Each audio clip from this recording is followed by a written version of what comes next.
À Londres et à Surrey, son nom avait du poids. Il s'était bâti une fortune grâce à l'immobilier, à des investissements et à un travail acharné.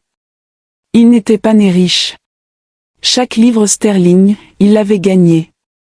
À 58 ans, il vivait dans un vaste domaine à Surrey, une demeure imposante avec des jardins si étendus qu'il fallait près de 10 minutes pour en traverser toute la longueur.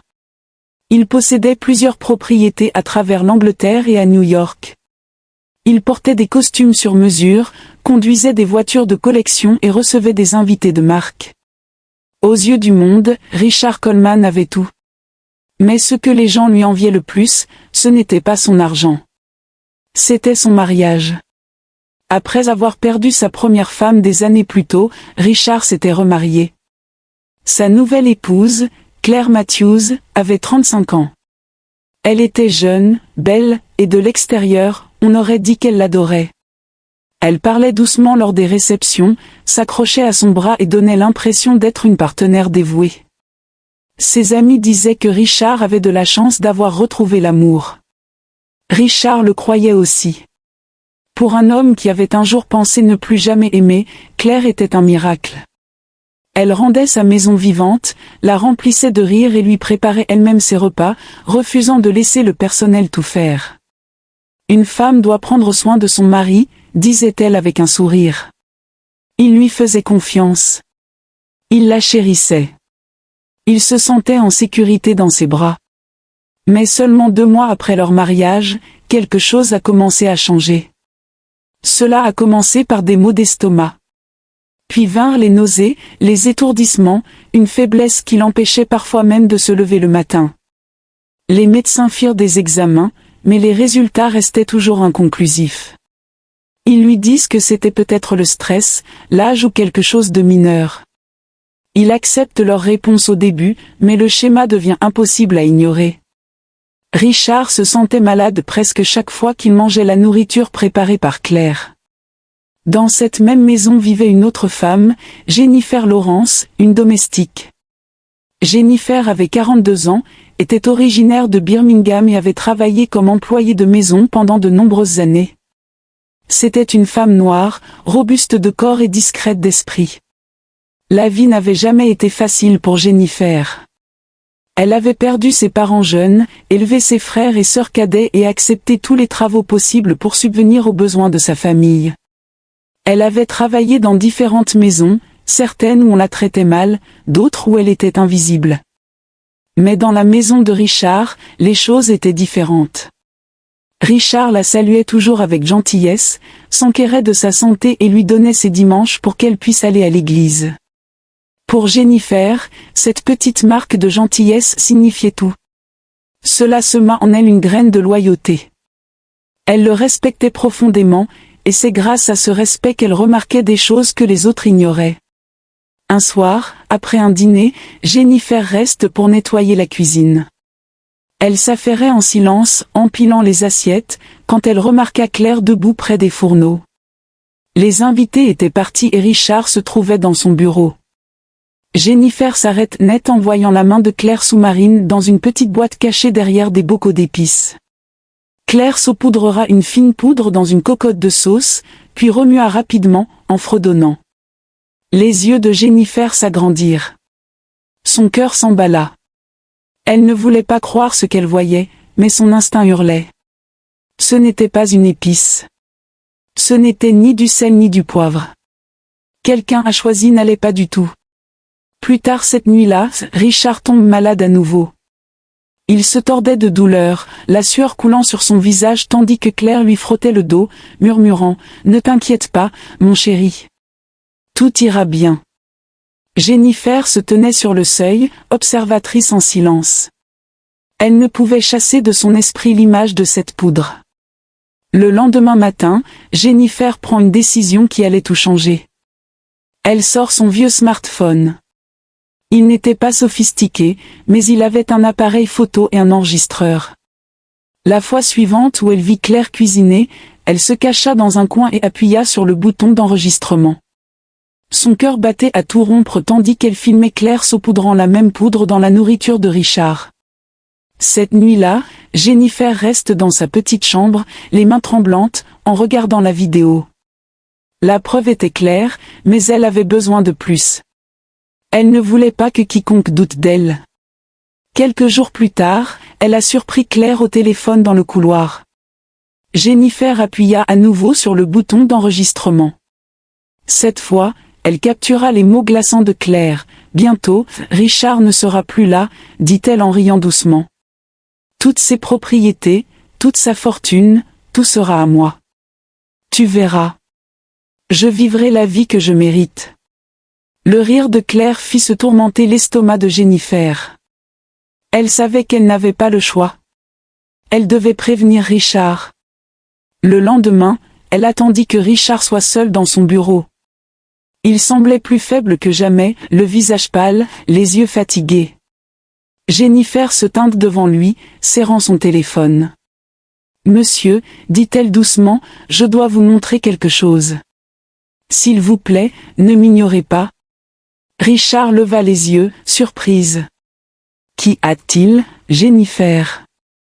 D'une main tremblante, elle lui tendit le téléphone. « Regardez. » Il appuya sur lecture. Ses sourcils se froncèrent en voyant Claire dans la cuisine, ajoutant de la poudre à sa nourriture. Ses lèvres s'entr'ouvrent, incrédules. « Quoi?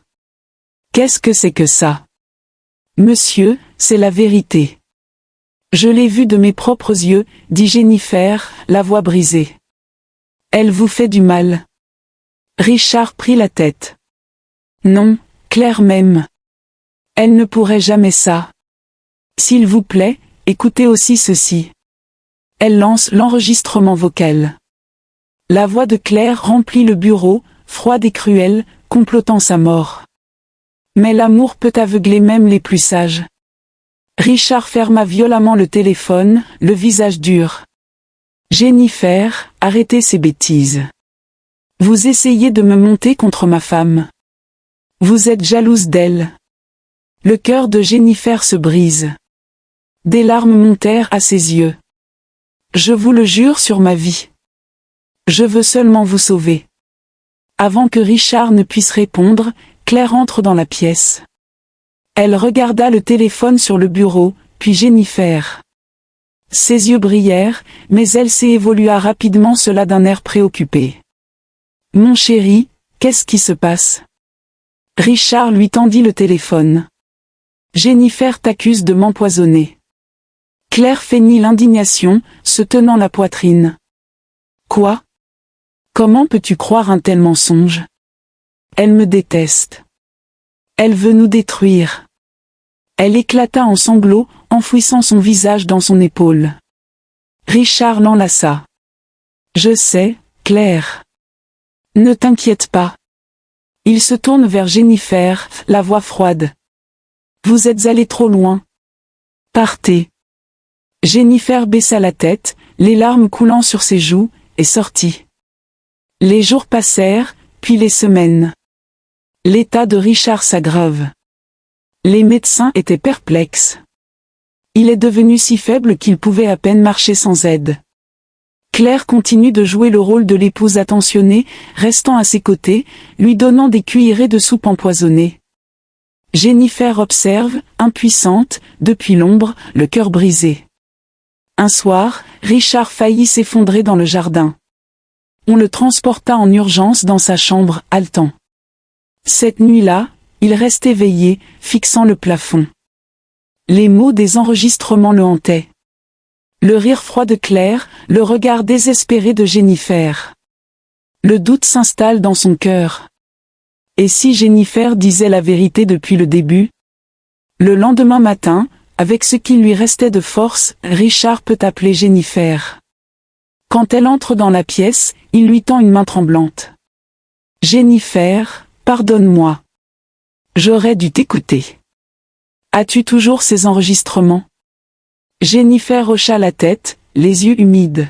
« Oui, monsieur. J'ai tout gardé. » Elle lui montra non seulement les premiers enregistrements, mais aussi de nouveaux qu'elle avait capturés. Claire avait été imprudente, parlant à nouveau au téléphone, complotant des moyens plus rapides de se débarrasser de lui. Richard écouta, le visage pâle, la poitrine soulevée par la colère et la douleur. La vérité le frappa comme un couteau. La femme qu'il aimait, la femme en qui il avait placé toute sa confiance, l'avait lentement empoisonné pour s'emparer de sa fortune. Avec l'aide de Jennifer, Richard contacte la police. Ils vinrent discrètement, écoutèrent les preuves. C'était indéniable. Cet après-midi-là, les officiers entrèrent dans la maison et arrêtèrent Claire. Elle hurla et se débattit, son masque de concentration se brisant dans une rage folle. « Tu vas le regretter, Richard », cracha-t-elle tandis qu'on l'emmenait. Richard reste dans son lit, les larmes coulant sur son visage. La trahison lui faisait plus mal que toute blessure, mais Jennifer était à ses côtés, lui tenant la main, lui rappelant qu'il n'était pas seul. Quelques semaines plus tard, Richard était à l'hôpital, en convalescence. Le poison avait affaibli son corps, mais il était vivant, grâce à Jennifer. Elle ne le quitta jamais, lui apportant de l'eau, priant pour lui, l'encourageant à se battre. Peu à peu, il retrouva ses forces. Quand il rentre chez lui, la maison lui semble différente. Elle était plus calme, plus vide, mais aussi libérée des mensonges. Richard engage une procédure de divorce, déterminé à rompre tout lien avec Claire. Un soir, alors qu'il était assis dans son bureau, il regardait Jennifer. « Tu m'as sauvé la vie », dit-il doucement. « Je ne t'ai pas cru, mais tu n'as jamais abandonné. Tu as défendu la vérité, même quand cela t'a coûté. » Jennifer sourit faiblement. « Monsieur, j'ai seulement fait ce qui était juste. Parfois, la vérité fait mal, mais elle sauve. » Richard hocha la tête, les yeux emplis de gratitude. Il comprit alors que la plus grande richesse n'était ni ses maisons, ni ses voitures, ni ses comptes en banque. C'était la vie elle-même. C'était la vérité, la loyauté et le courage de ceux qui aiment sans rien attendre en retour. Ainsi, l'histoire de Richard Coleman est devenue bien plus qu'une simple rumeur parmi les voisins. Elle est devenue une leçon. Le mal se déguise souvent en beauté, mais la vérité finit toujours par éclater. La confiance ne doit pas être accordée aveuglément, et les apparences peuvent tromper. Parfois, la voix la plus discrète, le cœur le plus ignoré, porte en lui le plus grand amour et le plus grand courage pour sauver une vie.